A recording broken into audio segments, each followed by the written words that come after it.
नमस्कार मंडळी. ठरलं तर मग या मालिकेच्या पुढे येणाऱ्या भागामध्ये आपल्याला असं पाहायला मिळणार आहे की अर्जुनला रात्रीच्या वेळी झोप लागत नसते आणि त्याला सदैव सायलीची आठवण काढत असतो आणि तो स्वतःशीच बोलतो, बायको मी तुझ्याशिवाय राहू शकत नाही, मला तुझी खूपच आठवण येते आणि मला तुला भेटायचं आहे आणि सिनियरच्या घरी तर मी कधीही जाऊ शकतो, असा तो विचार करून आनंदित होतो. तर तिकडे आपण पाहतो प्रतिमा ही सायलीला तन्वीचे लहानपणीचे काढलेले चित्र दाखवत असते आणि बोलते, हे तन्वीने या घरामध्ये असताना काढलेले शेवटचे चित्र.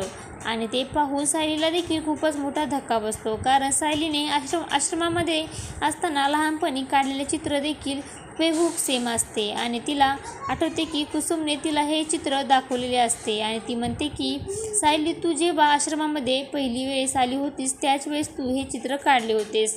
त्यानंतर आपण पाहतो सायलीने आश्रमामध्ये काढलेल्या चित्रासमोर एक लहान मुलगी उभी असते आणि तिला दिसते की सायली तिला बोलवते की तू कोण आहेस, तू मला तुझा चेहरा का दाखवत नाहीस, तू सदैव मला का दिसतेस. आणि त्याच वेळेस आपण पाहतो ती मुलगी पाठीमागे वळून पाहू लागते. तर तिकडे आपण पाहतो जेलमध्ये प्रियाला भेटण्यासाठी सचिन गेलेला असतो आणि सचिनला भेटल्यानंतर प्रिया ही त्याला सांगते की मी लवकरच अश्विन सुभेदाराच्या बाळाची आई होणार आहे आणि ही बातमी जर सुभेदारांना समजली तर किती मोठा स्फोट होईल. तेव्हा सचिन देखील भावूक झालेला असतो आणि आता पुढे येणाऱ्या भागामध्ये सायली हीच खरी तन्वी आहे हे चित्रावरून सिद्ध होणार का, हे पाहणे अतिशय रंजक ठरणार आहे.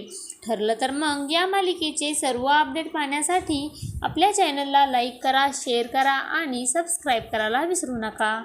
धन्यवाद.